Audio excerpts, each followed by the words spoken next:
Psychopaths came out in 2012. Back then, I thought a lot about this anime's theme and overall message. Now, almost a decade later, it's even more haunting than it was back then. For those who haven't seen Psychopaths yet, here's a spoiler-free overview. If you have seen it already, you can skip to the next section if you want, or stick around if you need a fresh reminder. Anyway, in a not-so-distant future, Japanese scientists have found a way to measure the human psyche's potential for criminal behavior. A big brother-like system called the Shibble system is put in place that constantly checks on the brains of the citizens of Japan. The so-called crime coefficient on each person's psychopath shows how high a person's potential to commit a crime has become. The reason why the system was put in place was to prevent crimes before they can even happen. We get to see the plot through the lens of a model citizen called Akane Tsunemori. Her crime coefficient is extremely low and stable. That's why the system deems her compatible to become an inspector at the Ministry of Welfare Public Safety Bureau's Criminal Investigation Department. Boy, that was a mouthful.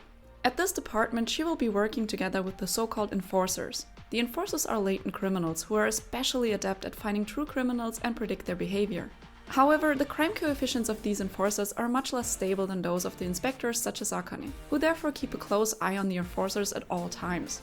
Another interesting addition to the system is the guns used by the enforcers and inspectors. The so-called dominators scan a person's psychopaths, and depending on its value, the weapon will allow the handler to shoot or not. And even if they can fire a shot, there is still a distinction whether the shot will kill or just incapacitate the target depending on the value of the psychopaths. Overall, it seems like a pretty neat system at first glance, but throughout the anime's episodes we are shown the drawbacks of the Shibble system. Psychopaths is relevant. To be honest, back when I hadn't watched Psychopaths yet and my best friend told me about it, I remember saying, well, doesn't even sound so bad. It could actually reduce crime rates and prevent tragic cases when a police officer shot an innocent person. My best friend gave me a wry smile and said, well, wait till you watch a few episodes and see if you still feel that way. And he was right. With each episode, I felt more and more uncomfortable with the system. First off, it doesn't only measure the crime coefficient, but collects all sorts of data from its citizens. And it uses this data to tell them which jobs they can acquire, for example. In the anime, the characters play it like it's no big deal, cause this was the job that apparently suits them best anyway. So why not just roll with it? Sounds familiar? Well, it's not like cookies are restricting us from aspiring a certain career.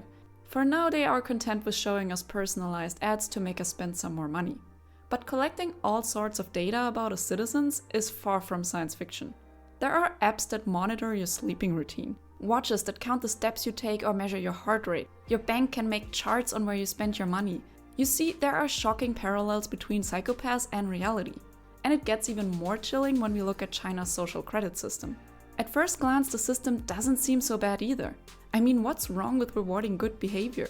But of course, you also get punished if you do something that's deemed to be bad, like drinking too much alcohol, or not returning books to the library on time.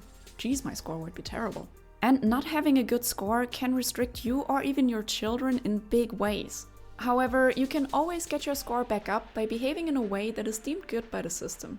It actually encourages people to do stuff like donate blood, live more environmentally friendly, or do voluntary work. Isn't that a good thing? Well, yeah, sure, but who decides what's good and what isn't? There will always be someone who deems a certain behavior as good or bad. But who should be given such an authority when it comes to a regulated system?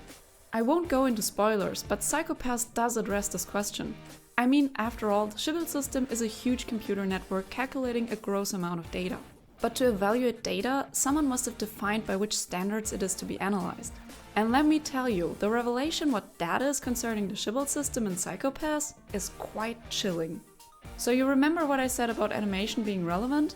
And you remember what I said about my first impression of the system?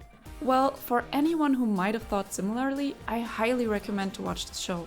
Especially since we live in a time where something like this could actually become a reality, and even has already become for parts of the world to some extent. Of course, Psychopaths is a work of fiction and at times totally over the top, but the core message is a really important one we should all be aware of. No system will work applied to every situation. And such a system that remembers every wrong step you take puts a huge pressure on people. And you don't need to be a psychiatrist to know that constant stress is a killer. And it may not just kill you. Psychopaths is a great anime. At least its first season is. I didn't love the follow-ups, to be honest. The first season is absolutely worth watching though. It totally nails its theme and has great antagonists. I didn't love the main character Akane, but her character works for a role in the plot. And I really enjoyed some of the side characters who give us deeper insights and viewpoints on the Shibble system. Some episodes felt a bit redundant or blown up, but overall it is a thrilling show. Though it is not for the faint of heart. There is a lot of gore and psychological horror.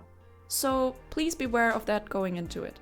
But I think it is one of the best cautionary tales about the responsible use of data. And it certainly rose my awareness of the drawbacks such a system can have, even though you may not see them at first glance. If you already watched Psycho Pass, I'd love to chat about it in the comments. Please be mindful of spoilers though. I know this video was a little different from my previous reviews. I just wanted to try something new and it worked well with what I wanted to say about this anime. I hope you enjoyed it though. If you did, please leave a like. And if you want to get notified once I post a new video, please consider subscribing to the channel. And thank you so much for watching this video. Anyway, farewell.